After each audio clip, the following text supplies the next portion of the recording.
എടോ ആ കുഞ്ഞനന്ത മേസ്ത്രി എവിടെ? ഇപ്പൊ ഇവിടെ ഉണ്ടായിരുന്നു സർ. ഇവന്റെ ഒക്കെ തലേ കളിമണ്ണാണോ? 2 ദിവസം ഞാനൊന്ന് മാറിയപ്പോഴേക്ക് ഇതാണ് സ്ഥിതിയെങ്കിലേ ഇവനൊക്കെ മേസ്ത്രി എന്ന് പറഞ്ഞ് നടക്കുന്നത് എന്തിന്?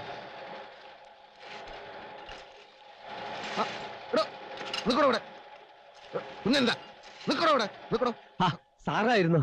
കല്യാണമൊക്കെ ഭംഗിയായിട്ട് നടന്നല്ലോ. എടോ താൻ മനുഷ്യനോ കഴുതിയോ? കഴുതാ 1 മീറ്ററെ ട്രഞ്ച് വേണ്ടൂന്ന് ഞാൻ പറഞ്ഞത് തന്റെ മരത്തലക്കകത്ത് കേറിയില്ലേ?